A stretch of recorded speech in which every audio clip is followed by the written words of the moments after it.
60세 이상이라면 지금부터 제가 드리는 이야기를 절대 흘려듣지 마시기 바랍니다.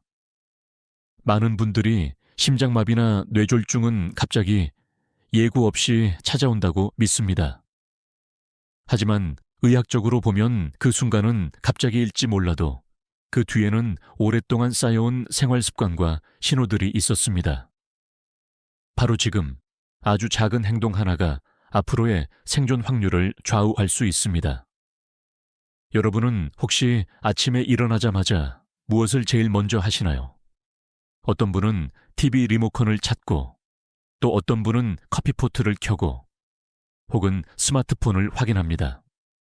그런데 제가 수십 년간 진료실에서 본 환자들 중 위기를 넘긴 분들에게는 공통점이 있었습니다. 바로 아주 작은 행동 하나를 꾸준히 했다는 것입니다. 심지어 의사들 사이에서도 이 정도로 단순한 것이 정말 차이를 만들까 하는 논쟁이 있을 정도이지요. 주요 학회에서 발표된 연구에 따르면 고혈압 환자나 당뇨 환자에게 특정 생활 습관을 단 3개월만 지키도록 했을 때 심근경색 후 생존율이 30% 이상 높아졌습니다. 믿기지 않으시죠? 하지만 학문적 근거는 분명히 존재합니다.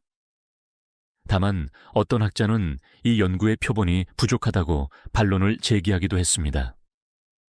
결국 작은 행동이 과연 장기적으로 얼마나 효과가 있느냐라는 점에서 학문적 토론이 이어지고 있는 것입니다. 하지만 임상 현장에서 매일 환자를 보는 제 눈에는 답이 명확했습니다. 꾸준히 작은 행동을 실천한 환자는 위기 순간에도 더 빨리 회복했고, 회복 후에도 삶의 질이 훨씬 높았습니다. 자, 여기서 제가 하나 묻겠습니다.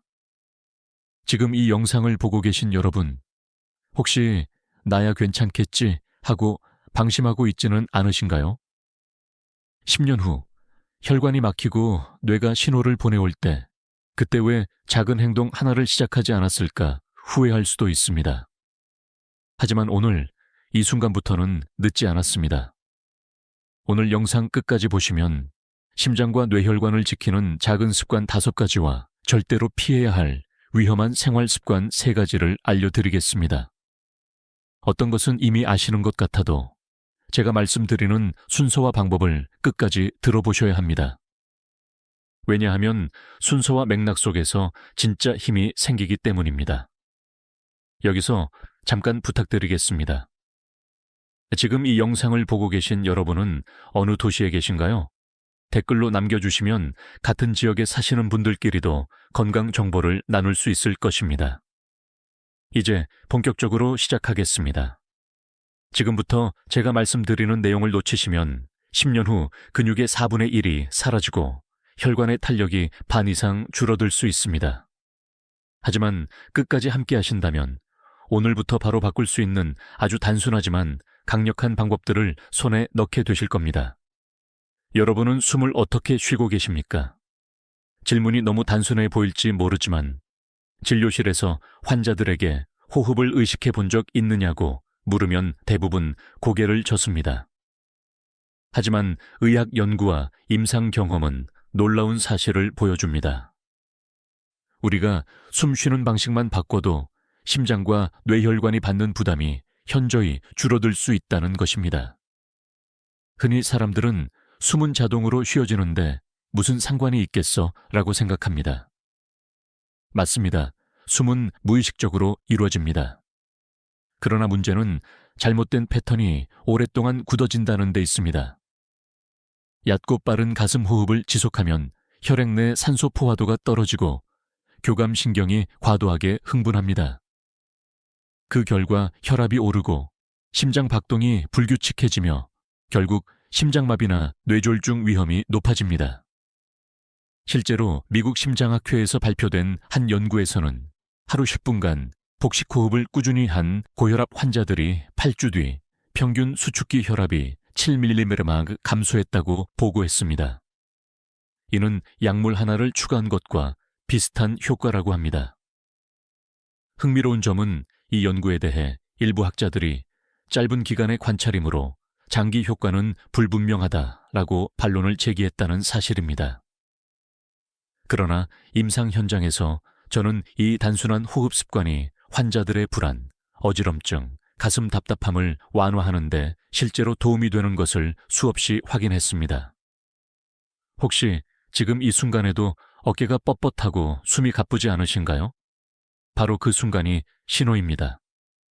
혈액이 충분히 산소를 공급받지 못하고 있다는 신호, 심장이 더 세게, 더 빨리 뛰고 있다는 신호. 그렇다면 어떻게 해야 할까요?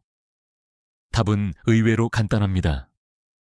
등을 곧게 펴고 배에 손을 얹은 다음 코로 천천히 숨을 들이마시면서 배가 부풀어 오르는 것을 느껴보십시오. 그리고 입으로 아주 천천히 내쉽니다. 이 과정을 5번 반복하는 것만으로도 혈관이 이완되고 심장이 한결 가벼워집니다. 저는 환자들에게 이런 질문을 자주 던집니다. 숨을 들이마실 때 당신의 몸은 살아있음을 느끼고 있습니까? 이 질문에 잠시 멈춰서서 생각해 보는 것만으로도 호흡은 깊어지고 긴장은 풀리며 마음은 잔잔해집니다. 심장은 단순히 피를 보내는 펌프가 아니라 우리의 감정과 직결된 기관입니다. 분노와 불안이 심장을 빠르게 몰아붙이는 동안 깊고 리드미컬한 호흡은 심장을 위로해 줍니다. 한 가지 흥미로운 사실을 덧붙이겠습니다. 일부 연구에서는 복식호흡이 단순히 스트레스 완화뿐 아니라 혈당 조절에도 간접적인 영향을 줄 수 있다고 보고했습니다. 아직 논란이 많지만 자율신경계 안정이 인슐린 감수성을 개선할 수 있다는 가설이죠. 아직 확정된 결론은 없지만 호흡이라는 가장 자연스러운 도구가 전신 건강에까지 파급력을 미친다는 점에서 학자들도 점점 주목하고 있습니다. 여러분, 지금 이 영상을 보면서도 1분만 시간을 내어 호흡을 조절해 보시겠습니까? 아마 화면을 끄지 않아도 됩니다. 단지 제 목소리를 들으면서 숨을 들이마시고 천천히 내쉬면 됩니다. 그 작은 순간이 쌓이고 쌓여서 위기의 순간 심장을 지켜주는 방패가 될 수 있습니다. 작은 호흡 패턴 하나가 심장을 살리고 뇌혈관을 보호하고 나아가 여러분의 하루를 평온하게 합니다.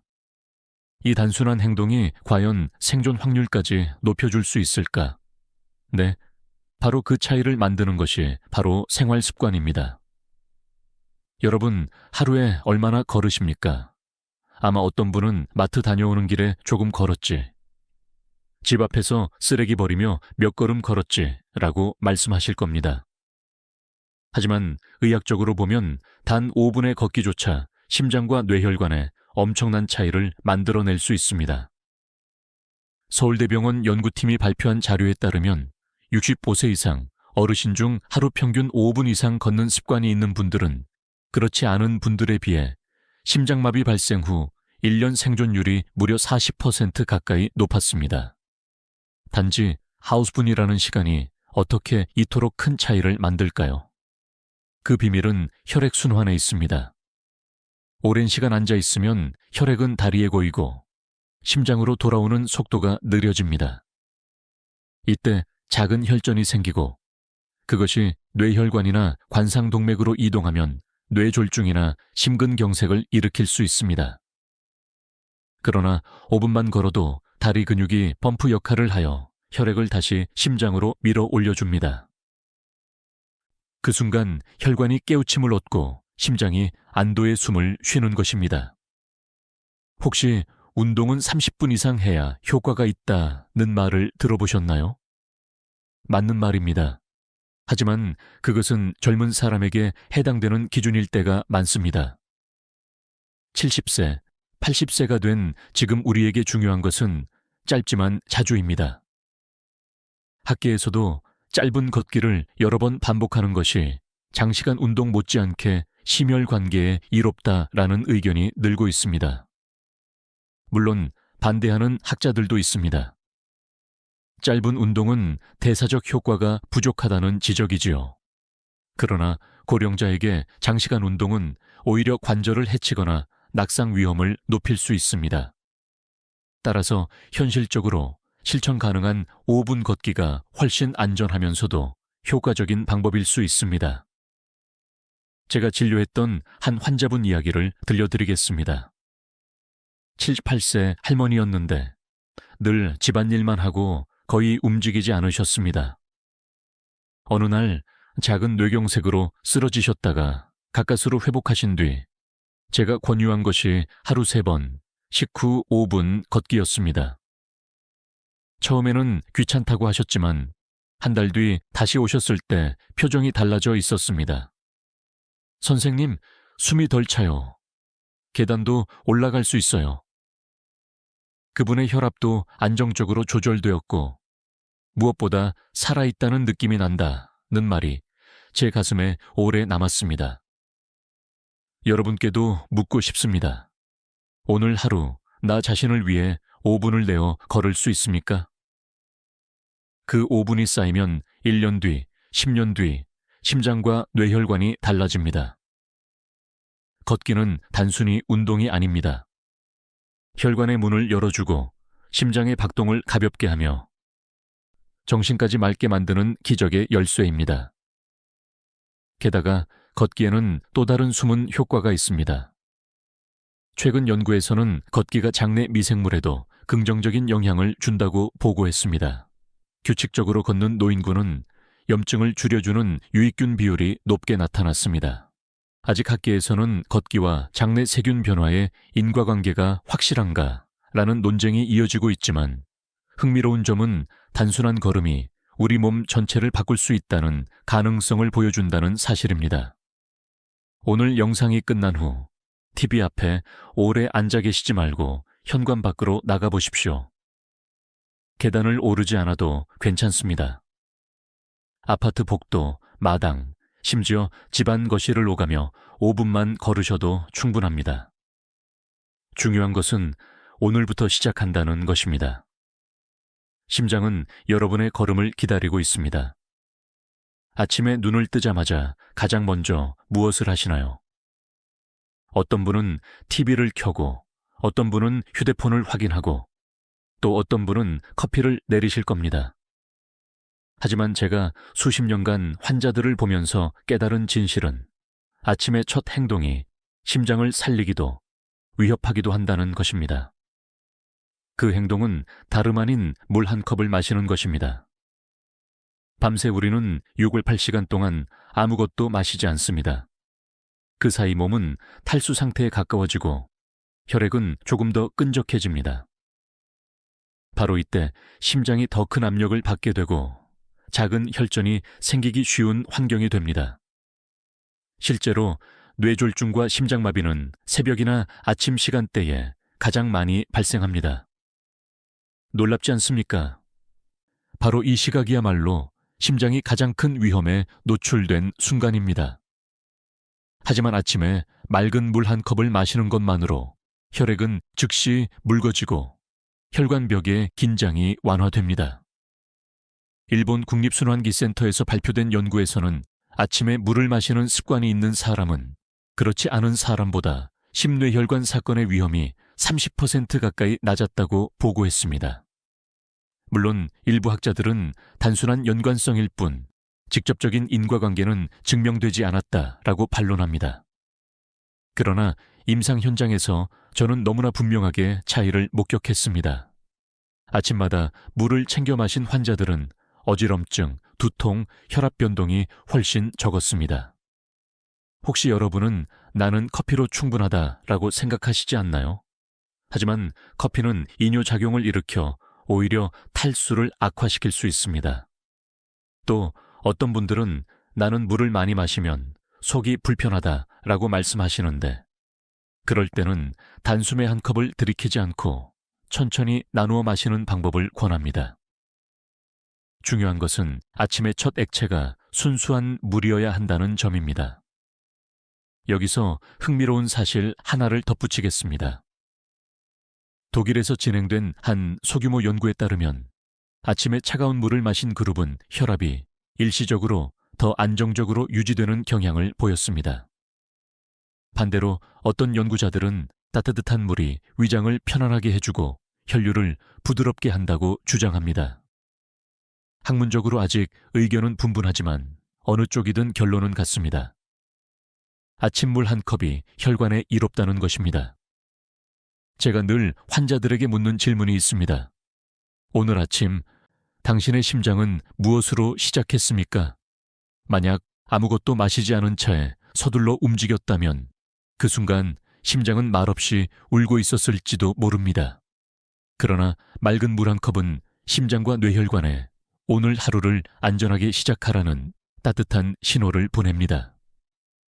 또한 아침 물 습관은 단순히 심장뿐만 아니라 변비 예방, 피부 건강, 신진대사 활성화에도 긍정적인 영향을 줍니다.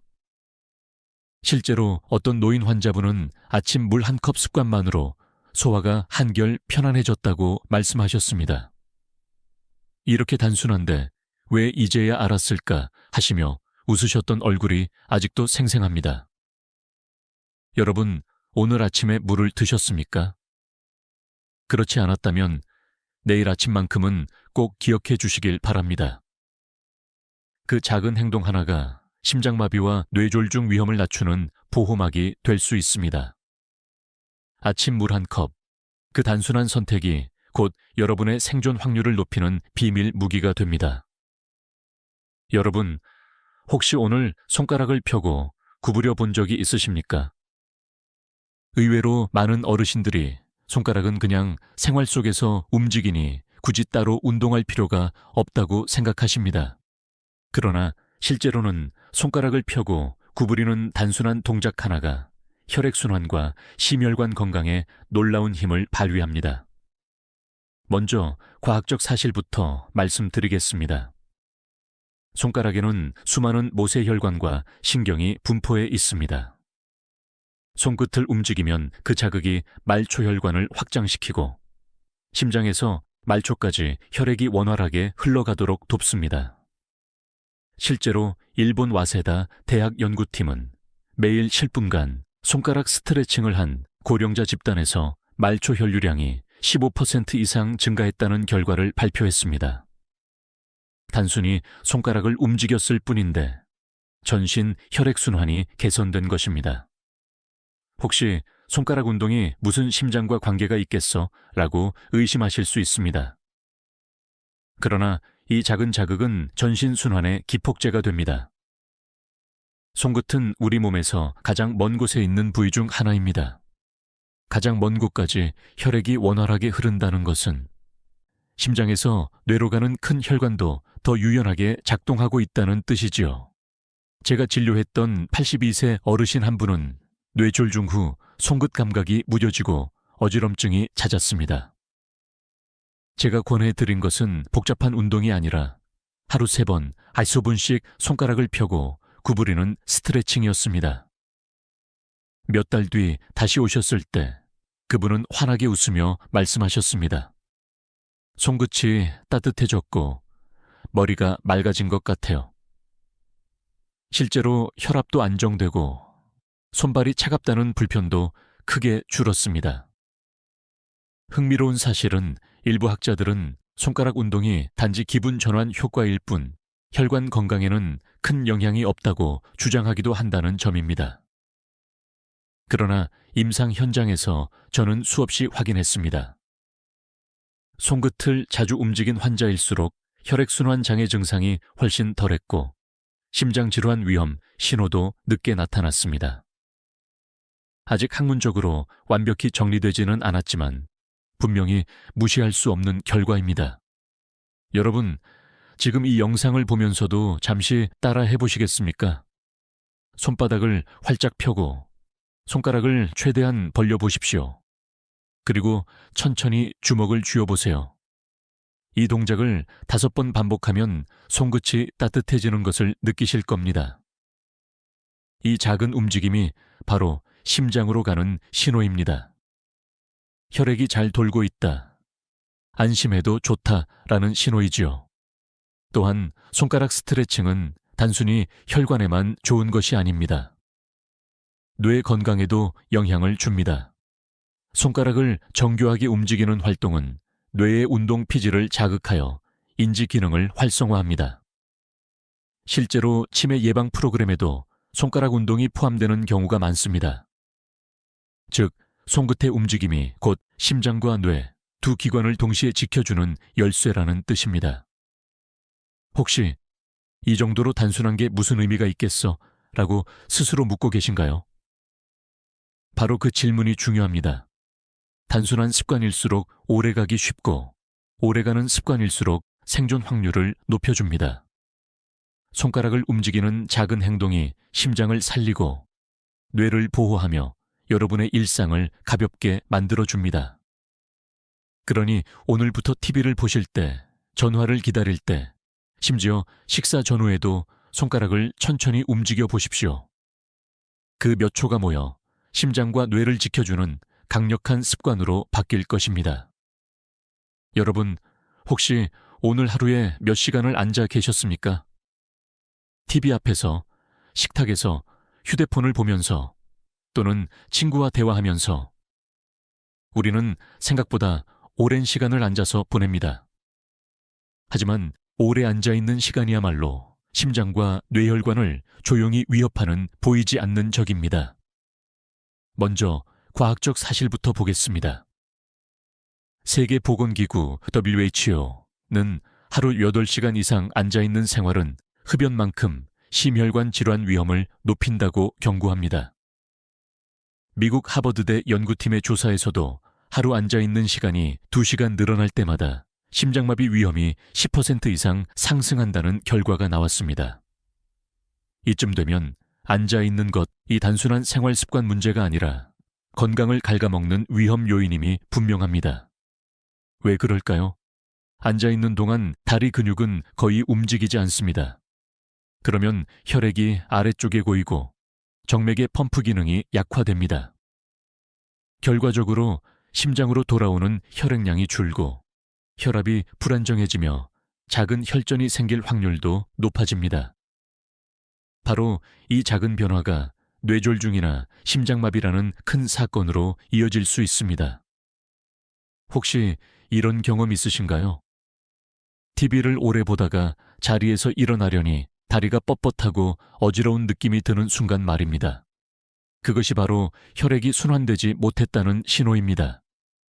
나는 젊을 때도 앉아있기를 좋아했는데 괜찮았어 라고 생각하실 수 있습니다. 하지만 60세 이후에는 혈관의 탄성이 이미 줄어있고 혈액이 굳어지는 속도도 빨라집니다. 같은 습관이라도 결과는 전혀 달라지는 것이죠. 학계에서는 여전히 논쟁이 있습니다. 일부 연구자는 앉아있는 시간이 길어도 중간중간 운동을 하면 큰 문제가 되지 않는다고 주장합니다. 반대로 다른 학자들은 운동을 해도 하루 대부분을 앉아있으면 그 효과가 상당 부분 사라진다고 말합니다. 어느 쪽이든 공통된 결론은 있습니다. 오래 앉아있는 것은 반드시 줄여야 한다는 것입니다. 제가 진료했던 70대 환자 한 분은 매일 아침 산책을 하셨습니다. 그런데도 뇌졸중을 겪고 병원에 오셨습니다. 알고 보니 산책 외의 시간은 하루 종일 TV 앞에 앉아 계셨던 겁니다. 걷기 30분은 좋았지만 나머지 10시간 이상을 앉아있는 생활이 그 효과를 덮어버린 것이죠. 이 사례는 우리에게 중요한 질문을 던집니다. 나는 운동을 한다고 안심하며 나머지 시간을 그냥 앉아서 보내고 있지 않은가? 여기서 제가 드리고 싶은 조언은 간단합니다. 30분마다 자리에서 일어나 이 3분이라도 움직이십시오. 화장실을 다녀오거나 물 한 잔을 마시러 가거나 창문을 열고 바깥을 바라보는 것만으로도 충분합니다. 작은 움직임이 혈액을 깨우고 심장을 가볍게 합니다. 또 하나 흥미로운 사실은 오래 앉아있는 시간이 단지 혈관만 해치는 것이 아니라 뇌기능 저하와도 연결된다는 점입니다. 일본 도호쿠 대학 연구팀은 하루 앉아있는 시간이 긴 노인일수록 기억력 저하와 치매 위험이 높다고 보고했습니다. 아직 원인이 완전히 밝혀진 것은 아니지만 뇌로 가는 혈류가 줄어드는 것이 큰 역할을 한다고 추정됩니다. 여러분, 지금 이 영상을 보고 계신 자리에서도 잠시 허리를 펴고 일어나 보시겠습니까? 그 작은 동작이 심장을 살리고 뇌를 지켜줍니다. 앉아있는 시간이 주는 위험은 조용히 다가오지만 그 위험을 막는 방법은 의외로 단순합니다. 바로 지금 자리에서 일어나 움직이십시오. 그것이 곧 생존 확률을 높이는 지름길입니다. 여러분, 밥상에서 빠지지 않는 것이 무엇일까요? 바로 소금입니다. 김치, 장아찌, 국, 찌개. 한국인의 밥상에는 짭짤한 음식이 늘 함께합니다. 그런데 문제는 지나친 소금이 혈관과 심장을 조용히 갉아먹는다는 사실입니다. 먼저 분명한 과학적 사실부터 말씀드리겠습니다. 세계보건기구 WHO는 하루 소금 섭취 권장량을 다숙식이, 즉 작은 티스푼 하나로 제한합니다. 그러나 한국인의 평균 섭취량은 그 2배가 넘습니다. 소금은 혈액 속 나트륨 농도를 높이고 혈관벽에 부담을 주어 혈압을 상승시킵니다. 그 결과 심장마비, 뇌졸중 위험이 크게 올라갑니다. 실제로 핀란드에서는 국가 차원에서 소금 줄이기 캠페인을 진행했습니다. 20년 동안 국민의 소금 섭취를 30% 줄였더니 심혈관 질환 사망률이 절반 가까이 줄어들었다는 놀라운 보고가 있습니다. 그러나 반대로 일부 학자들은 소금을 지나치게 제한하면 오히려 전해질 불균형이나 신장 기능 저하가 생길 수 있다고 주장합니다. 즉, 무조건 제로 소금이 아니라 적정량이 핵심이라는 것이지요. 제가 진료실에서 자주 듣는 말이 있습니다.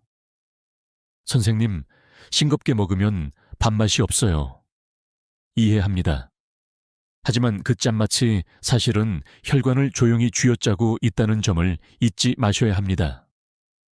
한 70대 환자분은 매 끼니 김치 없이는 식사를 못 하셨습니다. 결국 혈압이 180까지 오르고 심근경색으로 응급실에 오셨습니다. 수술 뒤에는 오히려 밥상을 단순하게 바꾸셨고 지금은 이제는 싱거운 게 익숙해져서 몸이 한결 가볍다고 웃으십니다.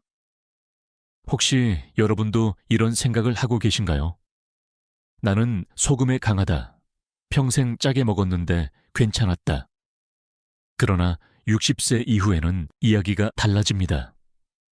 신장의 여과 능력이 떨어지고 혈관이 이미 탄력을 잃어버린 상태에서 짠 음식은 바로 치명적 부담이 됩니다.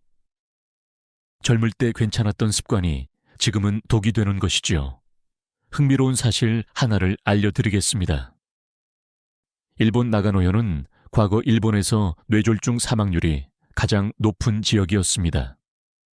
이유는 된장국과 절임 음식을 과도하게 섭취했기 때문이었습니다. 하지만 주민들이 소금을 줄이고 채소와 과일을 늘리자 뇌졸중 사망률이 급격히 감소했습니다. 작은 변화가 지역 전체의 생존율을 바꾼 것입니다. 그렇다면 어떻게 실천할 수 있을까요? 방법은 의외로 간단합니다. 국이나 찌개를 끓일 때 국물을 줄이고 건더기를 더 드십시오. 간장을 찍을 때 숟가락으로 떠먹지 말고 살짝 찍어만 드십시오. 김치는 물에 한번 헹궈 드시면 염분이 절반 가까이 줄어듭니다. 이런 작은 행동들이 모여 심장과 뇌혈관을 지켜줍니다. 여러분께 질문을 드리고 싶습니다. 오늘 드신 음식 중 소금이 가장 많이 들어간 것은 무엇이었습니까? 그 질문에 솔직히 답해보는 것만으로도 소금을 줄이는 첫걸음이 될 수 있습니다. 지나친 소금은 조용한 덫입니다. 짠맛 뒤에 숨어 혈관을 조용히 조여오다가 어느 날 갑자기 심장마비나 뇌졸중이라는 형태로 모습을 드러냅니다. 하지만 다행히도 우리는 오늘부터 그 덫에서 벗어날 수 있습니다. 한 숟가락 줄이고 한 번 더 씻고 한 번 더 생각하는 작은 실천이 곧 생명을 살립니다. 여러분, 심장마비와 뇌졸중은 꼭 음식이나 운동 부족에서만 오는 것이 아닙니다. 때로는 눈에 보이지 않는 감정이 더 치명적인 위험을 만듭니다. 바로 분노와 스트레스입니다. 심장은 단순히 피를 보내는 펌프가 아닙니다. 우리의 감정을 그대로 반영하는 민감한 기관입니다. 화가 치밀어 오를 때 가슴이 쿵쾅거리고 심장이 터질 듯 두근거린 경험을 해보셨을 겁니다.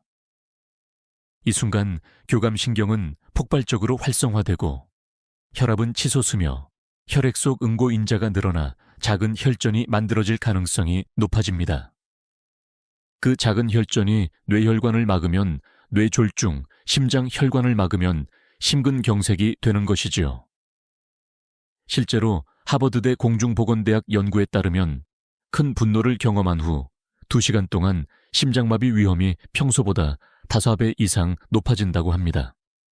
반대로 감정을 잘 다스리는 사람이 더 오래 산다는 연구도 꾸준히 나오고 있습니다. 하지만 일부 학자들은 분노 자체보다는 생활 습관이나 환경이 문제일 수 있다라고 반론을 제기하기도 합니다. 그러나 한 가지는 분명합니다. 감정의 폭발이 심장에 엄청난 압박을 준다는 사실입니다. 제가 진료실에서 본 70대 남성 환자 이야기를 들려드리겠습니다. 늘 혈압은 안정적이었지만 어느 날 가족과 크게 다투고 난 직후 갑자기 가슴 통증을 호소하며 쓰러지셨습니다. 다행히 응급조치로 생명을 구했지만 이후 그는 제게 이렇게 말했습니다. 그때 화만 참았더라면 제 심장이 이렇게 무너지지는 않았을 텐데요. 그 후 그는 분노를 다스리는 호흡법과 명상을 배우면서 다시는 같은 일을 겪지 않겠다고 다짐하셨습니다. 여러분, 혹시 오늘 하루도 작은 일에 화가 나셨습니까? 사소한 말 한마디에 속이 뒤집히고 누군가의 행동에 분노가 치밀어 오르지 않았습니까? 그때마다 여러분의 심장은 보이지 않게 상처를 입습니다. 그렇다고 화를 절대 내지 말라는 건 아닙니다. 중요한 건 화가 올라올 때 그 자리에 머물지 않고 흘려보내는 연습입니다. 방법은 의외로 단순합니다. 심호흡을 3번 하고 자리에서 잠시 벗어나 보는 것. 손끝을 펴고 구부리는 작은 동작으로 긴장을 풀어내는 것. 때로는 그냥 괜찮아 라는 말을 스스로에게 건네는 것도 큰 힘이 됩니다. 흥미로운 연구 결과도 있습니다. 일본 규슈 대학 연구팀은 매일 웃는 시간이 많은 노인들이 심장질환 발생률이 낮다는 사실을 밝혔습니다. 학문적으로 웃음과 심장 건강의 직접적인 인과관계는 여전히 논의 중이지만 분명히 분노와 스트레스의 반대 방향이 우리를 지켜준다는 점은 부정할 수 없습니다. 저는 환자들에게 자주 이렇게 묻습니다. 오늘 하루 심장을 지켜준 순간이 있었습니까? 화를 삼키고 미소로 넘긴 그 순간 심장은 안도의 숨을 쉽니다. 반대로 화를 쏟아내고 후회로 남긴 순간 심장은 상처를 받습니다. 분노와 스트레스는 보이지 않는 그림자처럼 따라다니다가 어느 날 갑자기 심장을 덮칩니다. 하지만 다행히도 우리는 이 그림자를 이길 수 있습니다. 화를 흘려보내는 연습, 웃음을 만드는 습관, 마음을 가볍게 하는 작은 선택이 바로 생존 확률을 높이는 길입니다. 여러분, 오늘 저녁에는 스스로에게 이렇게 물어보십시오. 나는 오늘 내 심장에 웃음을 선물했는가? 그 답이 예라면 여러분은 이미 심장을 지키고 계신 겁니다.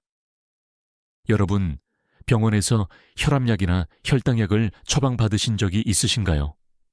아마 많은 분들이 예라고 대답하실 겁니다. 그런데 여기서 중요한 질문 하나를 드리겠습니다. 그 약을 매일 정해진 시간에 정확히 드시고 계십니까?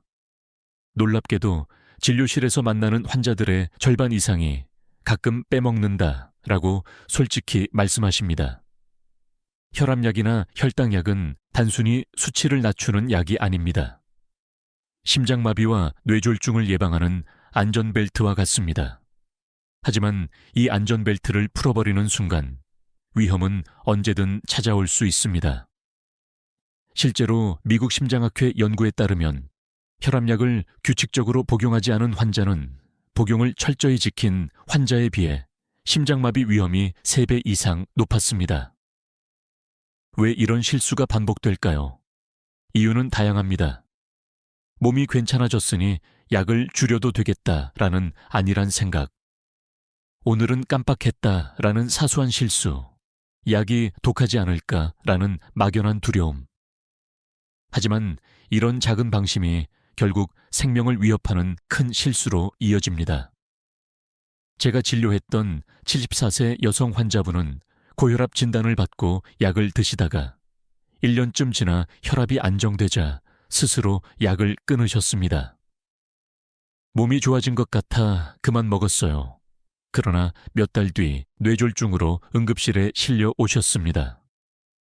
다행히 목숨은 건지셨지만 반신이 불편해져 일상생활에 큰 어려움을 겪게 되었습니다. 그분이 제게 가장 많이 하셨던 말은 다시 시간을 돌릴 수 있다면 약을 빼먹지 않았을 텐데요. 였습니다. 물론 학계에서도 논쟁이 있습니다. 일부 연구자들은 고령 환자에게 약을 너무 많이 쓰는 것이 오히려 부작용을 부른다고 지적합니다. 맞는 말입니다. 그래서 반드시 의사와 상의하며 복용량을 조정해야 합니다. 하지만 중요한 점은 스스로 약을 끊거나 빼먹는 것은 절대 안 된다는 것입니다. 조정은 전문가와 함께해야 하지 개인적인 판단으로 해서는 안 된다는 것이지요. 혹시 여러분도 나는 약을 줄이고 싶다는 생각을 하시나요? 그렇다면 혼자서 끊지 마시고 꼭 진료실에서 의사에게 솔직히 말씀해 주십시오. 약을 안전하게 줄일 수 있는지 아니면 오히려 더 필요할지 전문적인 판단이 반드시 필요합니다. 여기서 제가 드리고 싶은 작은 팁이 있습니다. 알람을 설정해 두거나 약통을 요일별로 나누어 두면 빼먹는 일이 훨씬 줄어듭니다. 또 식사와 함께 약을 드시면 습관이 되어 잊기 어렵습니다. 어떤 환자분은 TV 드라마가 시작할 때 약을 드시는 습관을 들이셨습니다. 드라마만 보면 약 생각이 나서 이제는 절대 안 빼먹어요. 하시며 웃으시던 모습이 아직도 기억납니다. 여러분께 묻고 싶습니다. 오늘 약을 제때 드셨습니까? 그 작은 행동 하나가 심장을 살리고 뇌혈관을 지켜줍니다. 약을 제때 먹는 일은 단순한 루틴이 아니라 생존을 높이는 가장 확실한 보험입니다. 약을 제때 안 먹는 실수는 누구에게나 일어날 수 있습니다.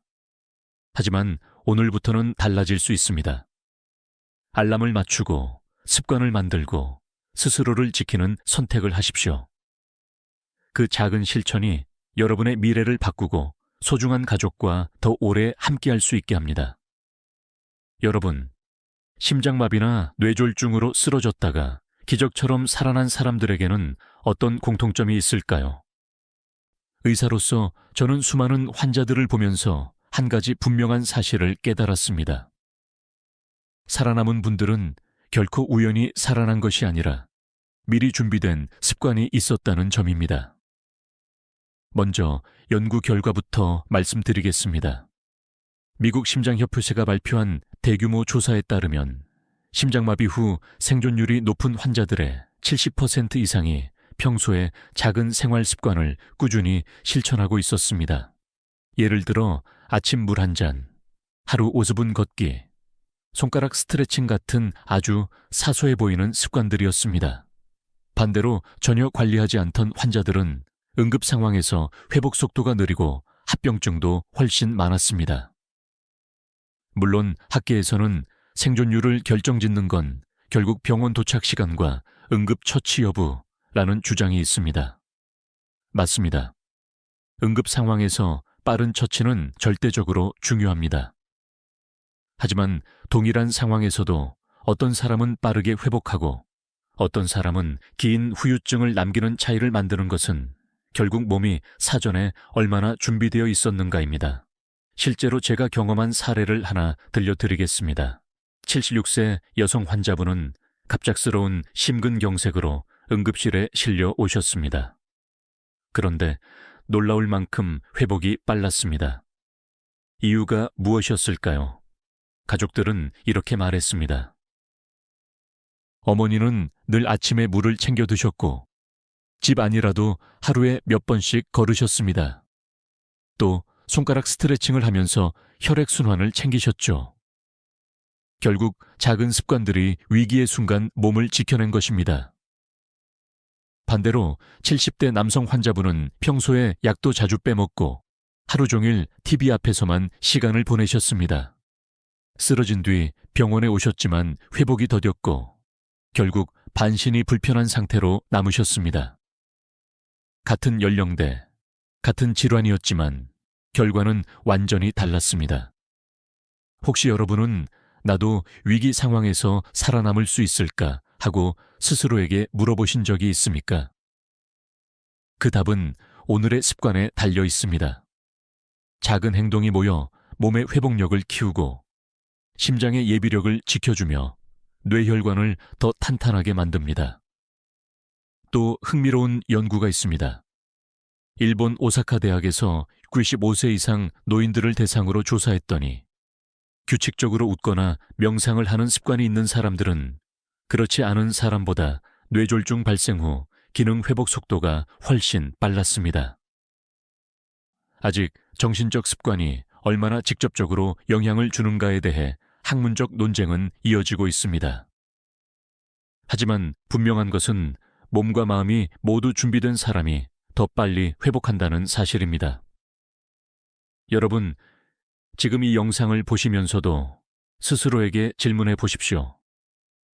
나는 오늘 내 몸을 살려줄 작은 습관을 하나라도 실천했는가? 만약 아직 시작하지 않았다면 지금이 바로 시작할 때입니다.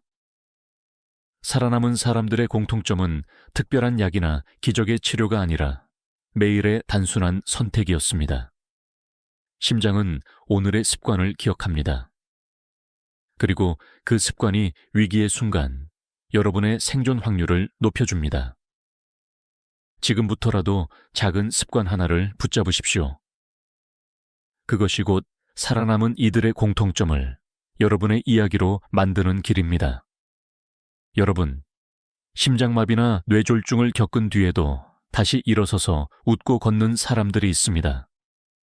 이들의 이야기는 단순한 기적이 아닙니다.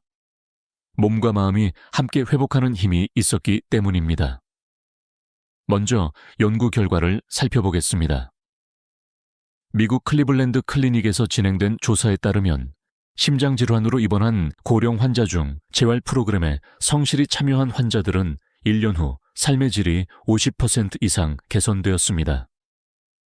반대로 약만 의존하고 생활 습관을 바꾸지 않은 환자들은 재발 위험이 훨씬 높았습니다. 결국 회복은 약이 아니라 몸과 마음의 태도에 달려 있다는 것이지요. 제가 기억하는 한 80세 환자분은 심근경색으로 쓰러졌다가 기적적으로 회복하신 뒤 병실에서 매일 작은 목표를 세우셨습니다. 첫날은 침대에 앉기, 둘째 날은 병실 복도를 한 바퀴 걷기, 셋째 날은 창가에서 햇볕 쬐기. 그렇게 차근차근 단계를 밟으며 몸을 회복했습니다. 그런데 더 놀라운 건 마음의 변화였습니다. 나는 다시 살아났다라는 감사와 긍정의 태도가 회복 속도를 더욱 앞당긴 것입니다. 물론 어떤 학자들은 긍정적인 마음이 실제 회복에 얼마나 영향을 주는지는 증거가 부족하다고 말합니다. 하지만 최근 신경과학 연구에서는 마음의 상태가 자율신경과 호르몬 분비를 바꿔 혈압과 심장 리듬에 영향을 준다는 결과들이 속속 나오고 있습니다. 즉, 마음의 힘이 단순한 위안이 아니라 생리학적 변화를 만들어낼 수 있다는 뜻입니다. 여러분은 혹시 이런 경험 있으신가요? 힘든 상황에서도 누군가의 격려 한마디에 갑자기 기운이 나는 순간, 혹은 작은 성취에 스스로 미소를 짓는 순간 말입니다. 바로 그때 심장은 실제로 안정되고 뇌는 새로운 회복 신호를 보냅니다. 저는 그 모습을 수없이 환자 곁에서 확인했습니다. 또 다른 예를 들어드리겠습니다. 뇌졸중으로 반신마비가 왔던 한 70대 여성 환자분은 처음엔 절망 속에 있었습니다. 하지만 송긋 스트레칭부터 다시 시작하며 조금만 더 해보자라는 태도로 꾸준히 연습했습니다. 6개월 후 지팡이의 의지에 걸어 들어온 외래 진료실에서 그분은 제 손을 꼭 잡으며 말씀하셨습니다. 선생님, 이제 제 손으로 손주밥을 떠줄 수 있어요. 그 눈빛 속 회복의 힘은 약이나 수술로는 설명할 수 없는 것이었습니다. 여기서 중요한 질문을 던져보겠습니다. 여러분은 지금 몸과 마음 중 어느 쪽을 더 챙기고 계십니까? 사실은 둘 다 균형이 필요합니다. 몸의 작은 회복이 마음을 북돋우고 마음의 긍정이 다시 몸을 움직이게 합니다. 이 순환이 생존과 회복의 열쇠입니다. 흥미로운 사실 하나를 덧붙이겠습니다. 최근 유럽 심장학회에서는 심장 재활 프로그램에 웃음요법, 음악치료 같은 정신적 회복 훈련을 포함시키는 움직임이 확산되고 있습니다. 아직 일부에서는 효과가 과장되었다라는 논쟁이 있지만 분명한 건 몸과 마음을 함께 돌보는 것이 회복을 더 빠르고 강하게 만든다는 사실입니다. 여러분, 회복은 기적이 아닙니다.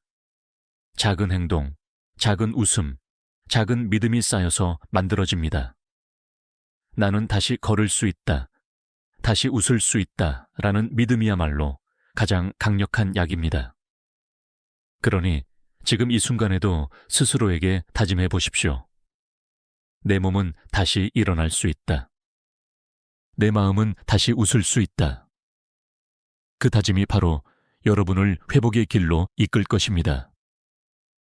여러분, 지금까지 우리는 작은 행동 하나가 심장마비와 뇌졸중에서 생존 확률을 높여준다는 사실을 함께 살펴보았습니다. 숨쉬기 패턴, 걷기 5분, 아침 물 한 컵, 손가락 스트레칭, 소금을 줄이는 습관, 분노를 흘려보내는 마음, 약을 제때 챙기는 습관. 모두 단순하고 사소해 보이지만 이 작은 선택들이 결국은 인생의 큰 차이를 만듭니다. 제가 환자들에게 자주 하는 말이 있습니다. 건강은 병원에서 찾는 것이 아니라 일상에서 지키는 것입니다.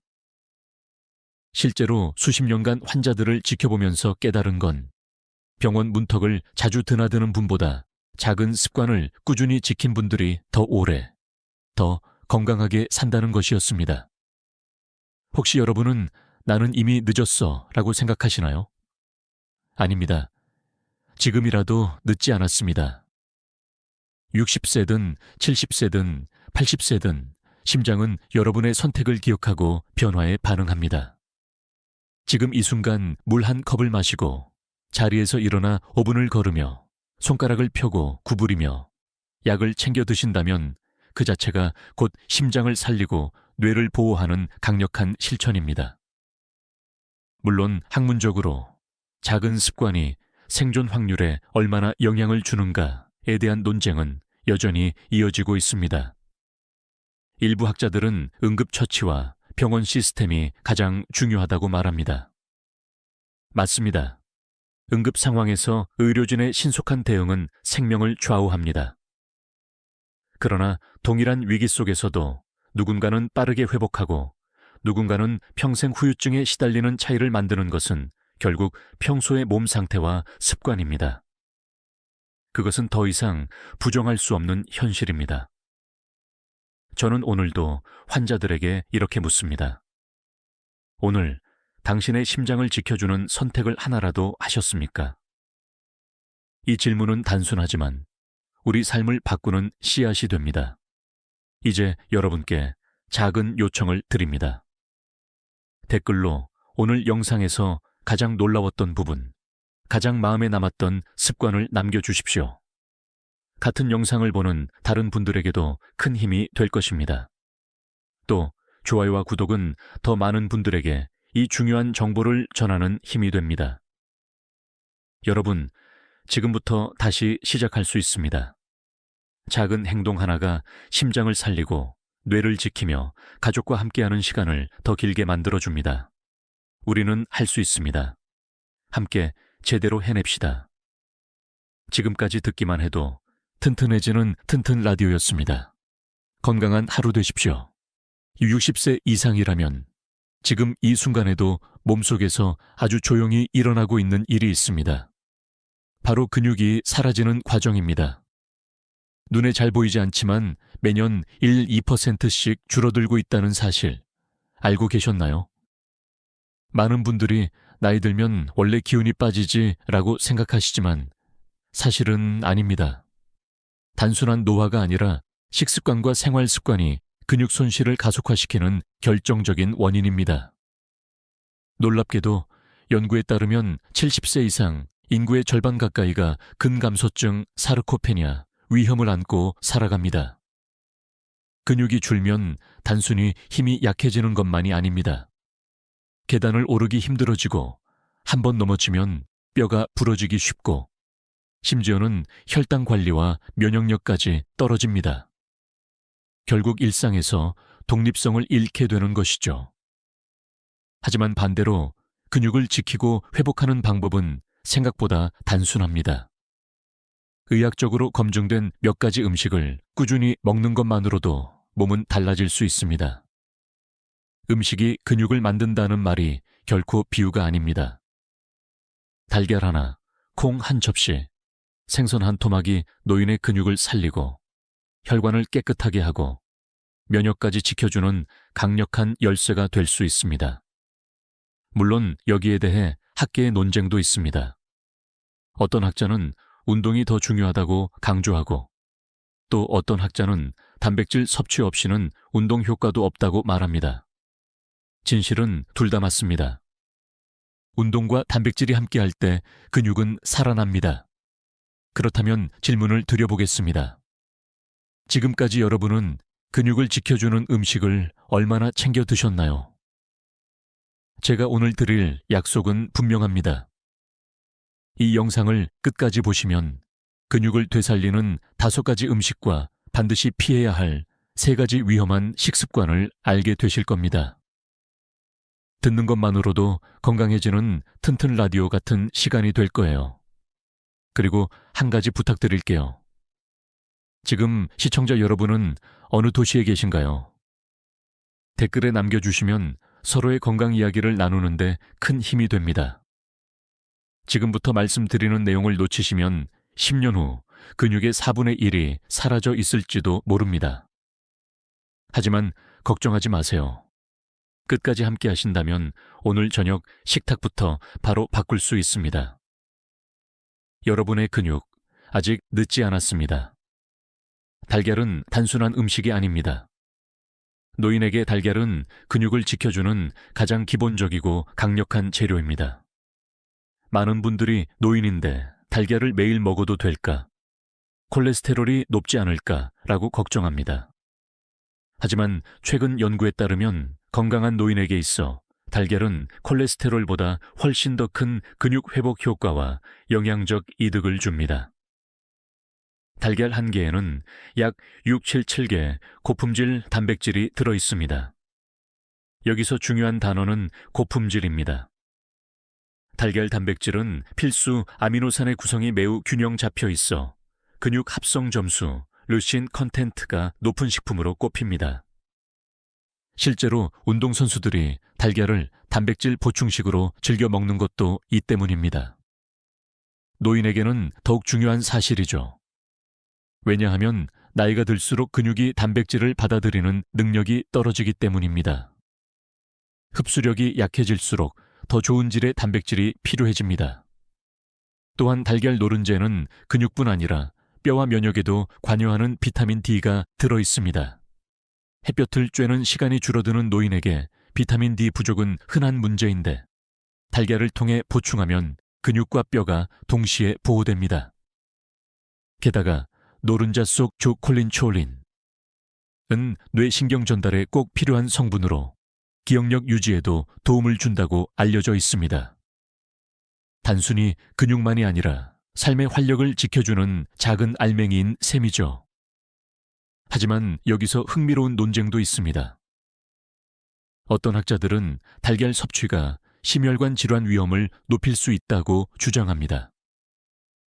반면 다른 연구자들은 오히려 달걀을 적정량 먹는 노인이 근육량도 높고 혈관 건강도 더 좋다고 보고합니다. 결론은 개인의 건강 상태에 맞춰 조절해야 한다는 점입니다.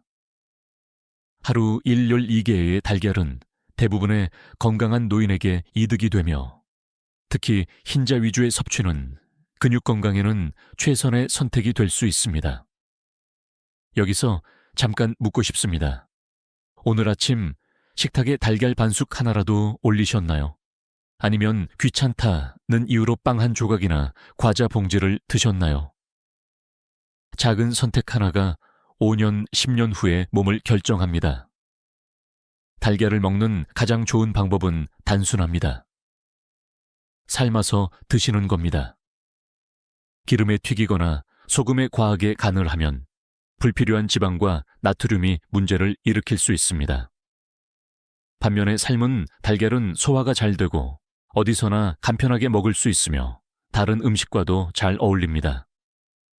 예를 들어 두부나 채소와 함께 먹으면 소화 부담은 줄이고 영양 흡수는 극대화할 수 있습니다. 달걀은 값도 저렴하고 준비도 쉽습니다. 어쩌면 가장 손에 닿기 쉬운 슈퍼푸드일지 모릅니다. 근육을 살리고 기억을 지키고 면역을 도와주는 알약 같은 음식. 이 표현이 바로 달걀에 잘 어울립니다. 그러니 내일 아침 꼭 한번 시도해보세요. 단순한 습관이지만 꾸준히 이어지면 놀라운 변화를 경험할 수 있습니다. 여러분의 몸이 다시 단단해지는 순간은 멀리 있지 않습니다. 달걀이 근육의 기본 재료라면 콩과 두부는 노인의 몸을 부드럽게 지켜주는 또 하나의 단백질 창고입니다. 사실 한국인의 식탁에서 콩은 늘 가까이에 있었지만 그 진짜 가치는 종종 잊혀집니다. 나이가 들수록 소화력이 떨어지고 육류 단백질이 부담이 될 때가 많습니다. 이때 콩과 두부는 훨씬 편안하면서도 강력한 대안이 됩니다. 콩은 완전 단백질에 가까운 식물성 식품입니다. 필수 아미노산이 풍부할 뿐만 아니라 근육 단백질 합성에 중요한 류신, 엘루친도 충분히 들어있습니다. 연구에 따르면 매일 콩 단백질을 섭취하는 노인은 근육량 유지뿐 아니라 혈당 조절에도 유리하다고 합니다. 왜냐하면 콩 속 이소플라본이라는 성분이 인슐린 감수성을 높이고 혈관을 유연하게 만들어주기 때문입니다. 단백질만이 아니라 혈관 건강까지 한 번에 챙길 수 있는 것이죠. 두부 역시 빼놓을 수 없습니다. 콩을 기본으로 만든 두부는 소화가 더 쉽고 치아가 약한 노인에게 특히 좋은 선택입니다. 실제로 많은 어르신들이 고기를 씹는 것이 힘들어 단백질 섭취를 줄이는 경우가 있는데 두부 한 모만으로도 상당한 단백질과 칼슘, 철분을 보충할 수 있습니다. 게다가 기름기를 거의 사용하지 않고 조리할 수 있어 위에 부담도 덜합니다. 재미있는 사실 하나를 말씀드릴까요? 일본 오키나와 지역은 세계적인 장수마을로 유명한데 그들의 식단에는 두부가 빠지지 않습니다. 하루 평균 두부 섭취량이 한국보다 훨씬 많다고 합니다. 학자들은 이것이 그들의 낮은 심혈관 질환율과 근육 유지에 기여한다고 분석합니다. 즉, 두부는 단순한 반찬이 아니라 장수의 비밀 중 하나일 수 있습니다. 물론 학계의 논쟁도 있습니다. 어떤 연구자들은 식물성 단백질은 동물성 단백질보다 흡수율이 낮아 노인에게 충분치 않을 수 있다고 주장합니다. 반면 다른 연구는 식물성과 동물성을 함께 섭취했을 때 오히려 근육 유지 효과가 극대화된다고 보고합니다. 결론은 둘 중 하나를 선택하기보다 균형 잡힌 조합이 필요하다는 것입니다. 달걀과 두부, 생선과 콩을 다양하게 섭취하는 것이 가장 현명한 전략이죠. 이쯤에서 한번 질문을 드리고 싶습니다. 오늘 저녁 반찬에 두부가 올라올 계획이 있나요? 아니면 멀리하고 계신가요? 작은 두부 한모가 내일 아침 기운을 다르게 만들 수 있습니다. 섭취 방법도 어렵지 않습니다. 부드럽게 끓인 두부찌개, 데쳐서 간장 소스에 찍어 먹는 두부, 샐러드에 넣은 콩 한 줌. 모두 훌륭한 근육지킴이 음식입니다. 특히 밤에 늦게 출출할 때 과자 대신 따뜻한 두유 한 잔을 드셔보세요.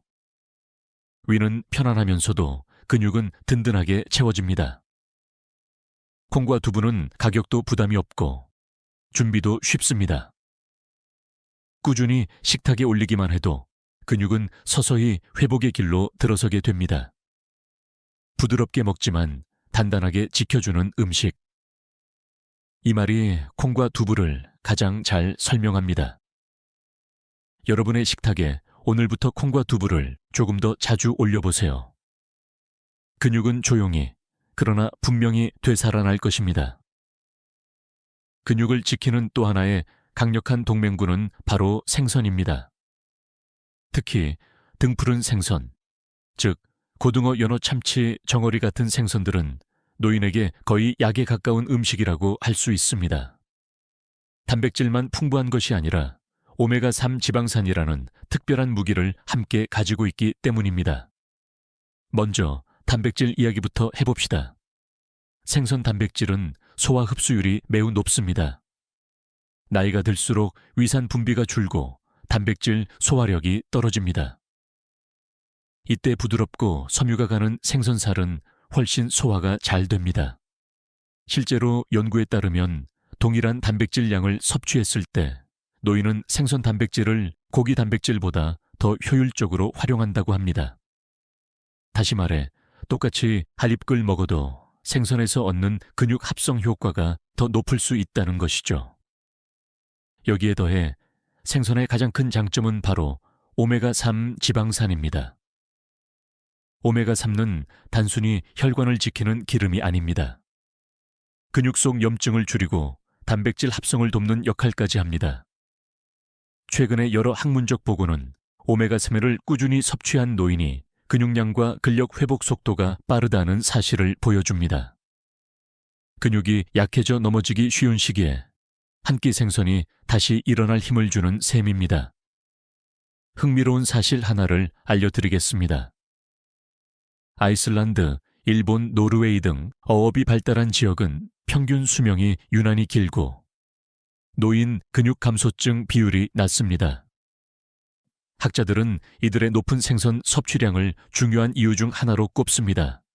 즉, 생선은 단순한 반찬이 아니라 장수와 독립적인 삶을 지켜주는 비밀 무기였던 것입니다. 물론 논쟁도 있습니다. 일부 학자는 생선에 포함된 수은이나 환경오염 물질이 문제될 수 있다고 경고합니다.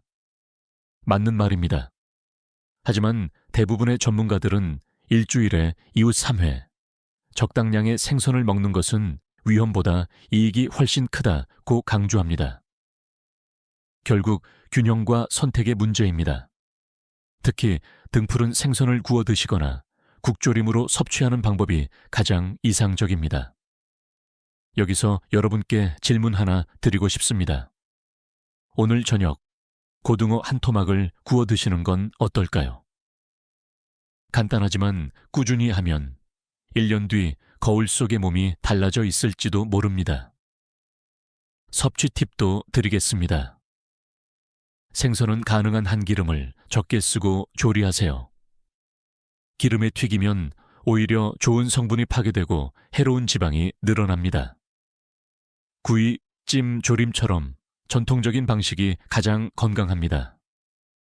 또 비린내가 걱정되신다면 레몬즙이나 생강을 활용하면 좋습니다. 이 작은 습관이 노인의 식탁을 더 즐겁고 지속 가능하게 만듭니다.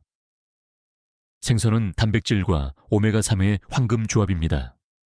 근육을 살리고 혈관을 깨끗하게 하고 뇌를 보호하는 세 가지 효과가 동시에 일어납니다. 바로 이 점이 생선을 노인의 슈퍼푸드라 부르게 만드는 이유입니다. 그러니 기억하세요. 오늘의 생선 한 점이 내일의 보행 능력을 지켜준다. 여러분의 근육은 여러분이 드시는 식탁 위의 선택에 따라 조용히 되살아납니다. 근육을 지키는 음식 이야기를 하면서 닭가슴살과 살코기를 빼놓을 수는 없습니다. 많은 분들이 고기는 노인에게 소화가 잘 안 되지 않나 라고 걱정하십니다. 하지만 사실은 반대입니다. 적당히 조리한 살코기는 노인에게 근육을 되살리는 최고의 연료가 될 수 있습니다. 먼저 닭가슴살을 보겠습니다. 닭가슴살은 지방이 거의 없고 단백질 함량이 압도적으로 높습니다. 100g당 약 23개의 단백질이 들어있는데 이 단백질은 흡수율이 뛰어나 근육 합성에 직접적으로 쓰입니다. 그래서 젊은 운동선수들은 물론이고 노인의 근감소증 예방 식단에도 빠지지 않는 것이죠. 씹기 부담스럽다는 분들은 닭가슴살을 푹 삶아서 찢어 샐러드나 죽에 넣어 드시면 훨씬 부드럽게 드실 수 있습니다. 소고기와 돼지고기의 경우에도 기름기를 최대한 줄인 살코기는 아주 귀중한 단백질 자원입니다. 특히 소고기 안심이나 돼지고기 등심 같은 부위는 철분과 아연도 풍부합니다. 철분은 혈액을 통해 산소를 근육으로 운반하는 데 필수이고 아연은 단백질 합성과 면역에 꼭 필요합니다. 결국 살코기는 근육을 만들고 혈액을 살리고 면역을 돕는 세 가지 효과를 동시에 주는 셈입니다. 여기서 흥미로운 사실 하나. 미국 노인을 대상으로 한 연구에서 일주일에 2~3번 살코기를 꾸준히 섭취한 그룹이 그렇지 않은 그룹보다 보행 속도가 빠르고 넘어짐이 적었다는 결과가 있습니다. 단백질이 단순히 근육 크기를 키우는 데 그치지 않고 실제 삶의 질과 직결된다는 증거입니다. 물론 논쟁도 있습니다. 붉은 고기는 암이나 심혈관 질환 위험을 높일 수 있다는 주장 말입니다. 맞습니다. 하지만 중요한 것은 어떤 고기, 어떤 조리법으로 얼마나 먹느냐입니다. 지방이 많은 부위를 구워서 과식하는 것은 분명 해롭습니다. 그러나 기름기 없는 살코기를 소량, 꾸준히 먹는 것은 오히려 건강에 이롭다는 것이 최근 의학의 중론입니다. 한 가지 물어보고 싶습니다. 오늘 점심 식탁에 올라온 고기는 어떤 부위였나요? 혹시 삼겹살처럼 기름이 많은 부위는 아니었나요? 작은 선택이지만 그것이 앞으로의 10년을 바꿉니다. 섭취 팁을 드리자면 고기를 굽기보다는 삶거나 찌는 방식을 추천합니다. 이렇게 하면 불필요한 기름은 빠지고 단백질은 그대로 남습니다. 또 부드럽게 조리하면 치아가 약해도 부담 없이 드실 수 있습니다. 여기에 채소나 콩 음식을 곁들이면 영양의 균형이 맞춰지고 소화도 훨씬 잘 됩니다. 닭가슴살과 살코기는 노인 근육의 연료입니다. 기름기 많은 고기 대신 부드럽고 담백한 살코기를 선택해 보세요. 근육은 조용히 회복하고 혈액은 맑아지며 생활의 활력은 다시 살아날 것입니다. 살리고 회복시키고 지켜주는 이것이 바로 닭가슴살과 살코기가 주는 힘입니다. 오늘 저녁 식탁 위의 작은 선택이 내일의 발걸음을 바꾸게 될 것입니다. 많은 어르신들이 커피는 쓰니까 달콤하게 마셔야지. 입이 심심하니 사이다 한 잔. 더울 때는 아이스 음료가 최고지 하고 말씀하십니다. 그런데 이 달콤한 음료들이 바로 근육을 조용히 갉아먹는 주범이라는 사실 알고 계셨나요? 탄산음료, 가당 커피, 과일맛 음료수 한 잔에는 생각보다 훨씬 많은 숨은 설탕이 들어 있습니다. 어떤 캔 음료는 작은 컵 2개 분량의 밥과 맞먹는 당분을 담고 있습니다. 설탕이 몸에 들어가면 혈당이 급격히 올라가고 인슐린이 과다 분비됩니다. 문제는 이 과정에서 단백질 합성이 방해되고 근육 회복이 더뎌진다는 점입니다. 실제로 학계의 여러 연구에서 가당 음료를 자주 마시는 노인이 그렇지 않은 노인보다 근감소증 위험이 높다는 결과가 보고되었습니다. 이유는 단순합니다. 설탕은 근육의 에너지원이 아니라 지방으로 저장되기 쉽고 근육에 필요한 단백질과 영양을 제대로 활용하지 못하게 만듭니다. 결국 달콤한 음료는 잠시의 기분 전환을 주지만 장기적으로는 힘을 빼앗는 독이 되는 것입니다. 또 하나 문제는 뼈 손실입니다. 탄산음료 속 인산 성분은 칼슘 흡수를 방해합니다. 근육과 뼈는 함께 지탱해야 튼튼한데 설탕과 탄산은 뼈마저 약하게 만듭니다. 근육과 뼈가 동시에 무너진다는 것이지요. 여기서 재미있는 사실 하나. 미국에서 시행된 한 연구에서 노인 남녀를 두 그룹으로 나눴습니다. 한 그룹은 매일 단 음료를 마시고 다른 그룹은 물이나 무가당 차를 마시게 했습니다. 단 6개월 만에 단 음료 그룹은 평균 보행 속도가 느려지고 근육량이 줄어들었습니다. 반면 물을 마신 그룹은 오히려 근력과 체력이 유지되었습니다. 작은 음료 습관이 삶의 질을 좌우하는 증거입니다. 물론 반론도 있습니다. 설탕은 뇌에 필요한 에너지니까 조금은 괜찮지 않나 라는 주장입니다. 맞습니다. 하지만 중요한 것은 조금과 습관의 차이입니다. 가끔 즐기는 정도는 큰 해가 되지 않을 수 있습니다. 그러나 매일 하루에도 여러 잔 마신다면 근육 손실은 피할 수 없습니다. 여러분께 여쭙고 싶습니다. 오늘 하루 몇 잔의 달콤한 음료를 드셨나요? 생각보다 숫자가 크지 않으셨나요? 대안은 분명합니다. 물, 보리차, 녹차, 무가당 두유 같은 음료로 바꾸는 것입니다. 달콤함이 그립다면 과일을 직접 잘라 넣은 물이나 허브티가 좋습니다. 입은 즐겁고 몸은 건강해집니다. 달콤한 음료는 근육을 파괴하는 달콤한 함정입니다. 순간은 기분 좋을지 몰라도 5년 뒤 여러분의 근육과 뼈를 약하게 만듭니다. 지금 이 순간 컵에 무엇을 따르고 계신지 다시 한번 살펴보시길 바랍니다. 작은 선택이 근육의 미래를 바꿉니다. 햄, 소시지, 베이컨. 보기에는 먹음직스럽고 조리도 간편합니다. 그래서 아침 식탁이나 간식으로 자주 오르지만 사실 이 가공육들은 근육과 혈관을 동시에 무너뜨리는 보이지 않는 함정입니다. 가장 큰 문제는 과도한 염분, 나트륨 합대입니다. 가공육은 보존을 위해 또 맛을 위해 소금을 많이 씁니다. 한 조각의 햄만 먹어도 하루 권장 나트륨 섭취량의 1/3을 넘기기도 합니다. 염분은 혈압을 높이고 혈관을 딱딱하게 만들 뿐 아니라 근육 속 전해질 균형을 깨뜨려 수축과 이완 기능을 방해합니다. 결과적으로 힘이 잘 들어가지 않고 쉽게 피로해집니다.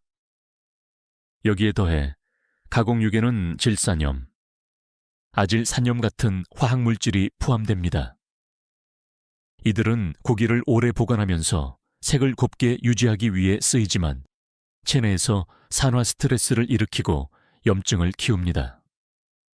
염증이 만성화되면 근육 단백질 합성이 방해를 받습니다. 즉, 매일 먹는 햄 한 장이 근육을 조금씩 약하게 만드는 셈입니다. 학계에서도 이 부분은 명확합니다. 세계보건기구 WHO는 이미 가공육을 발암 가능성이 높은 1군 식품으로 분류했습니다.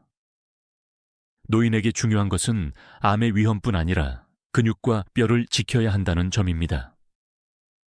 근육을 다시 살리고 싶은데 매일 아침 소시지와 햄을 드신다면 그 효과는 금세 사라집니다. 여기서 흥미로운 사실 하나. 70세 이상 노인을 대상으로 한 조사에서 가공육을 자주 먹는 그룹은 그렇지 않은 그룹보다 낙상 위험이 2배 이상 높다고 보고되었습니다. 이유는 단순합니다. 염분과 첨가물이 근육과 신경 기능을 방해해 균형 감각이 떨어지기 때문입니다. 아침 소시지가 결국 오후에 넘어짐으로 이어질 수 있다는 말, 충격적이지 않습니까? 물론 반론도 있습니다. 고기를 전혀 안 먹을 수는 없지 않나. 햄이라도 단백질 공급원 아닌가라는 주장입니다. 맞습니다. 가공육에도 단백질이 있긴 합니다. 하지만 문제는 단백질보다 해로운 성분이 더 많다는 점입니다. 노인의 몸은 젊은이보다 해로운 성분을 해독하는 힘이 약합니다. 그래서 가공육의 영향을 더 크게 받습니다. 여기서 한번 스스로에게 물어보세요. 오늘 아침 식탁에 햄이나 소시지가 올라왔나요? 만약 그렇다면 내일은 달걀이나 두부로 바꿔보는 것이 어떨까요? 작은 교체가 근육의 미래를 바꿉니다.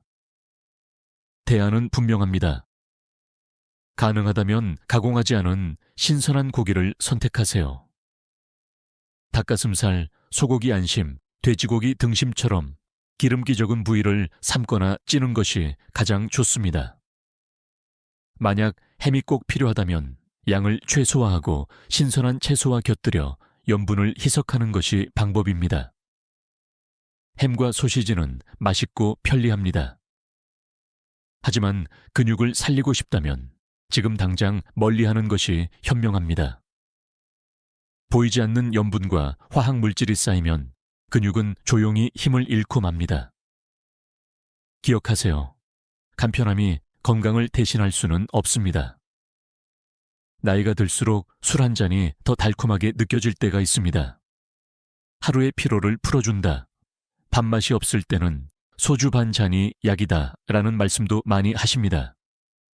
그러나 의학적으로 보면 과도한 알코올은 노인의 근육을 회복 불가능한 상태로 몰아넣는 가장 큰 적 중 하나입니다. 알코올은 단순히 간에만 해로운 것이 아닙니다. 알코올이 몸속에 들어가면 단백질 합성 과정이 억제됩니다. 다시 말해, 아무리 달걀, 콩, 생선을 잘 챙겨 드셔도 술 한두 잔이 근육을 만드는 공장을 멈춰 세우는 겁니다. 학계의 여러 연구는 알코올이 근육세포 내 단백질 합성 신호를 차단하고 오히려 분해 신호를 활성화시킨다고 보고합니다. 결과는 분명합니다. 근육은 줄어들고 회복은 늦어집니다. 또한 알코올은 호르몬 균형에도 영향을 미칩니다. 남성의 경우 테스토스테론 분비를 억제하고 여성의 경우 근육과 뼈 건강에 중요한 에스트로겐의 작용을 방해합니다. 이로 인해 근육은 더 빨리 약해지고 뼈 역시 취약해집니다. 결국 근육과 뼈 두 기둥이 동시에 무너지는 것이죠. 흥미로운 사실 하나를 말씀드리겠습니다. 북유럽에서 진행된 대규모 연구에 따르면 주 5회 이상 술을 마신 노인은 근육 감소증 위험이 2배 이상 높았습니다. 단순히 근력이 약해지는 것을 넘어 보행 속도 저하와 낙상 위험까지 증가했습니다.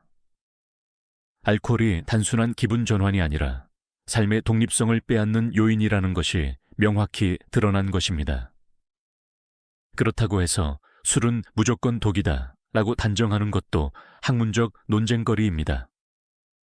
일부 연구에서는 소량의 적포도주가 혈관 건강에 이롭다고 주장하기도 합니다.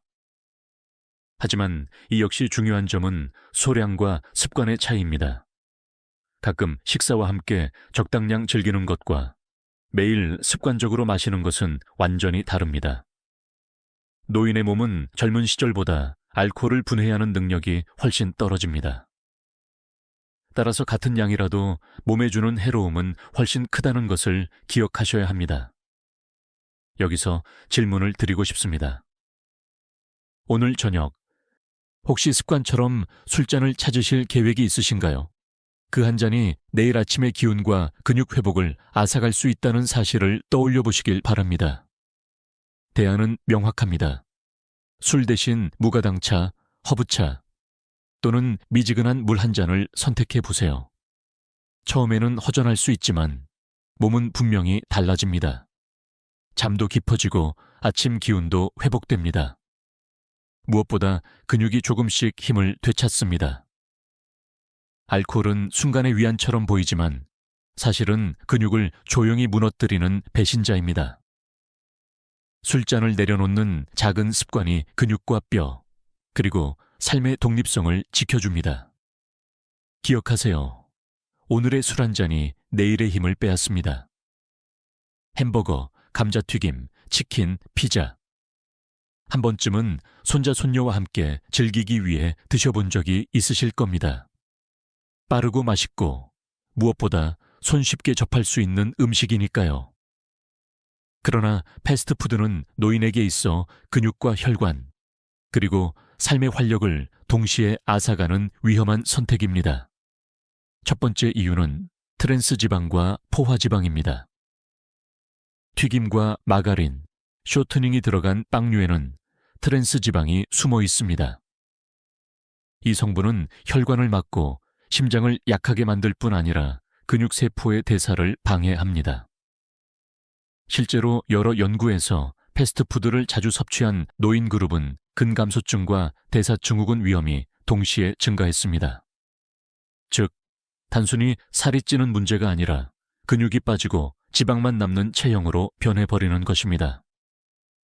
두 번째 문제는 과도한 열량과 빈약한 영양입니다. 햄버거 세트 한 끼로 하루 권장 열량의 절반을 채울 수 있습니다.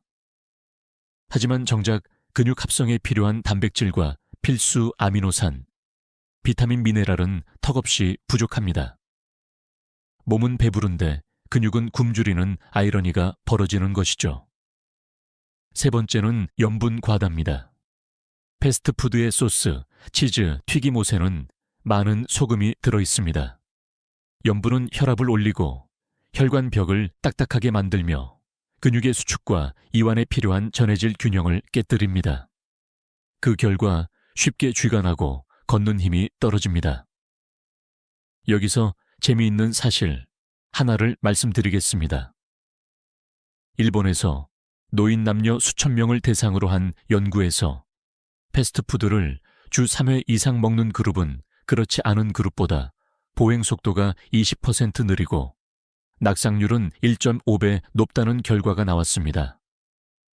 단순한 식습관 차이가 5년 뒤에 발걸음을 바꾸는 것입니다. 물론 논쟁도 있습니다. 요즘은 건강한 패스트푸드도 있다. 샐러드나 구운 메뉴를 선택하면 괜찮지 않나? 라는 주장입니다. 맞습니다. 최근에는 샐러드나 구운 치킨 같은 비교적 나은 선택지가 있습니다. 하지만 문제는 습관적 소비입니다. 일주일에 한두 번, 간혹 선택하는 것은 큰 해가 되지 않을 수 있습니다. 그러나 매일 혹은 주 3, 4회 이상 반복된다면 근육과 혈관은 버티지 못합니다. 이쯤에서 여러분께 질문을 드립니다. 지난 한 달 동안 패스트푸드를 몇 번이나 드셨나요? 손주들과 함께라서 괜찮다고 넘기셨다면 그때마다 근육은 조금씩 힘을 잃었을지 모릅니다. 대안은 어렵지 않습니다. 손주들과 외식을 하더라도 패스트푸드 대신 전통식, 생선구이, 된장국, 채소 반찬 같은 메뉴를 권해보세요. 아이들에게는 건강한 식습관을 보여주고 본인에게는 근육과 혈관을 지키는 선택이 됩니다. 패스트푸드는 빠릅니다. 하지만 빠른 만큼 몸을 무너뜨리는 속도도 빠릅니다. 근육을 살리고 싶다면 오늘부터라도 이 유혹에서 한 발짝 물러나야 합니다. 기억하세요. 빠른 음식이 곧 빠른 노화로 이어집니다. 근육이 단순히 몸을 움직이는 도구라고 생각하시나요? 사실 근육은 삶의 독립성과 존엄을 지켜주는 마지막 보루입니다. 60세 이후 근육을 지킨다는 것은 단순히 무거운 짐을 드는 능력이 아니라 스스로 밥을 차려 먹고 걸어나가 이웃을 만나고 화장실을 혼자 다녀올 수 있는 능력을 의미합니다. 다시 말해 근육은 혼자 살아갈 힘입니다. 생각해 보십시오. 아침에 눈을 뜰 때 몸이 가볍고 계단을 오를 때 발걸음이 힘차며 손주를 안아 올릴 때 허리가 든든하다면 그 하루는 완전히 달라집니다. 근육이 살아나면 단순히 몸이 강해지는 것이 아니라 삶 전체가 젊어지고 넓어집니다. 과학적으로도 증거가 분명합니다. 여러 연구는 근육량이 많은 노인이 그렇지 않은 노인보다 치매 위험이 낮고 우울감도 적으며 삶의 만족도가 높다는 사실을 보여줍니다. 근육이 단순히 다리에만 있는 것이 아니라 뇌와 마음까지 지켜주고 있는 것입니다. 여기서 재미있는 이야기를 하나 들려드리겠습니다. 일본의 한 장수 마을에서 90세 노인들을 조사했는데 공통점은 단순했습니다. 모두 매일 일정량의 단백질 음식을 챙겨 먹고 가벼운 활동을 꾸준히 한다는 점이었습니다. 그 결과 90세가 넘어도 지팡이 없이 걸으며 혼자 살림을 돌보고 있었습니다. 결국 근육은 장수의 기초 체력이자 노년의 자유를 지키는 열쇠였던 것입니다. 물론 학계에는 이런 논쟁도 있습니다. 과연 나이가 많아도 근육이 다시 늘어날 수 있을까라는 질문이지요. 일부는 이미 줄어든 근육은 회복이 어렵다고 주장합니다. 그러나 최근 연구는 희망적인 결과를 보여줍니다. 적절한 단백질 섭취와 가벼운 운동을 병행한 노인 그룹에서 실제 근육량이 증가한 것입니다. 이는 분명한 메시지를 줍니다. 늦지 않았다. 지금 시작해도 된다. 여기서 잠시 스스로에게 물어보시길 바랍니다. 내 삶에서 근육이 다시 살아난다면 나는 무엇을 다시 하고 싶을까? 손주와 여행을, 오래된 친구와의 산책을, 아니면 단순히 집안일을 스스로 해내는 그 뿌듯함을. 근육은 우리 몸의 엔진입니다. 엔진이 돌아가면 차는 멀리 달릴 수 있습니다. 근육이 살아나면 우리의 삶도 길고 자유롭게 뻗어갑니다. 무너지는 삶을 막는 것에서 나아가 새로운 삶을 여는 열쇠가 바로 근육입니다. 오늘부터 달걀, 두부, 생선, 살코기를 조금씩 더 챙기세요. 단 음료와 가공육, 술과 패스트푸드를 조금씩 멀리하세요. 이 단순한 선택들이 쌓이면 몇 달 뒤 거울 속의 여러분은 지금과 전혀 다른 눈빛과 몸짓을 보여줄 것입니다. 근육이 살아나면 삶이 달라집니다. 몸은 가벼워지고 마음은 젊어지며 미래는 다시 희망으로 채워집니다. 지금까지 우리는 근육을 살리는 음식과 근육을 무너뜨리는 음식을 함께 살펴보았습니다. 아마 머릿속에 두 개의 식탁 그림이 떠오르실 겁니다. 하나는 달걀, 콩과 두부, 생선, 닭가슴살과 살코기가 올려져 있는 식탁. 다른 하나는 단 음료, 가공육, 술, 패스트푸드가 가득한 식탁입니다. 첫 번째 식탁은 몸을 회복시키고 두 번째 식탁은 몸을 조용히 파괴합니다. 놀랍게도 두 식탁의 차이는 멀리 있지 않습니다. 오늘 아침, 점심, 저녁, 여러분의 선택 하나에 따라 이미 결정되고 있습니다. 좋은 음식을 고르면 근육은 서서히 되살아납니다. 달걀 하나는 근육의 기초를 쌓고 두부 한 모는 소화 부담 없이 단백질을 채워주며 생선 한 토막은 오메가3와 함께 혈관까지 지켜줍니다. 닭가슴살과 살코기는 단단한 연료가 되어 여러분을 다시 움직이게 합니다. 이 음식들은 몸을 살리고 혈관을 지키고 마음까지 젊게 만듭니다. 반면 나쁜 음식은 겉으로는 달콤하고 편리하지만 안으로는 조용히 힘을 빼앗습니다. 단 음료는 순간의 시원함을 주지만 근육을 분해하고 가공육은 염분과 화학물질로 몸을 약하게 만듭니다. 술은 기분을 풀어주는 듯하지만 단백질 합성을 막아버리고 패스트푸드는 칼로리만 높고 근육은 굶깁니다. 결국 이 음식들은 몸을 무겁게 하고 혈관을 막고 마음까지 지치게 만듭니다. 여기서 중요한 질문을 던지고 싶습니다. 여러분의 식탁은 어느 쪽에 더 가까울까요? 어쩌면 두 식탁이 뒤섞여 있을지도 모릅니다. 하지만 방향을 정하는 건 지금 이 순간입니다. 오늘 저녁부터 좋은 음식을 조금 더 늘리고 나쁜 음식을 조금 줄이면 1년 뒤 몸은 전혀 다른 이야기를 들려줄 것입니다. 학자들 사이에도 논쟁은 있습니다. 노인이 음식을 바꾼다고 정말 근육이 되살아날까라는 질문입니다. 그러나 최근 연구는 확실히 보여줍니다. 식단을 교정한 노인 그룹이 그렇지 않은 그룹보다 근육량과 보행 능력이 뚜렷하게 향상되었다는 사실입니다. 결국 음식은 근육을 살리는 가장 확실하고도 손쉬운 도구입니다. 이제는 단순한 선택이 아닙니다. 여러분의 독립, 여러분의 자유, 여러분의 존엄이 달린 문제입니다. 좋은 음식과 나쁜 음식의 차이는 결국 삶의 차이로 이어집니다. 그러니 기억하십시오. 오늘의 한 끼가 내일의 발걸음을 바꿉니다. 식탁 위에 무엇을 올릴지는 여러분이 결정할 수 있습니다. 그리고 그 선택은 곧 근육을 지키고 삶을 지키는 선택이 될 것입니다. 오늘 우리는 근육을 살리는 음식과 무너뜨리는 음식을 함께 살펴봤습니다.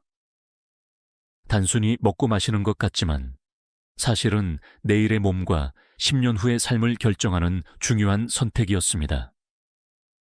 달걀, 두부, 생선, 닭가슴살 같은 음식은 근육을 살리고 혈관을 지키며 삶의 활력을 회복시킵니다.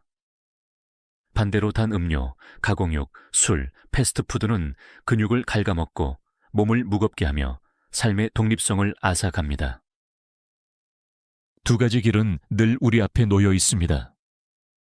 그리고 그 선택은 바로 오늘의 식탁에서 시작됩니다. 지금 이 순간 아마 여러분의 마음속에는 작은 결심이 싹트고 있을 겁니다. 내일부터 바꿔야겠다. 아닙니다. 내일이 아니라 오늘부터 바꿀 수 있습니다. 아침에 달걀 하나를 더 삶고, 점심에 두부 반 모를 올리고, 저녁에는 고등어 한 토막을 구워내는 작은 행동이 바로 근육을 되살리는 첫 걸음입니다. 혹시 이렇게 생각하실지도 모릅니다. 이제 와서 바꾼다고 뭐가 달라지겠어? 하지만 제가 의사로서, 그리고 수많은 어르신을 지켜본 사람으로서 확실히 말씀드립니다. 늦지 않았습니다.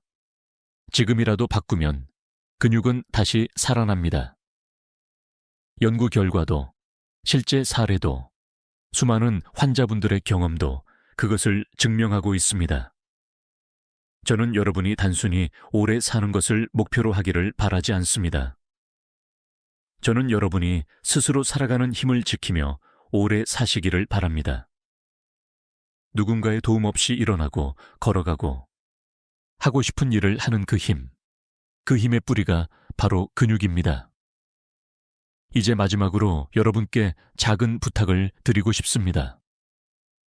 오늘 영상에서 가장 놀라웠던 음식은 무엇이었나요?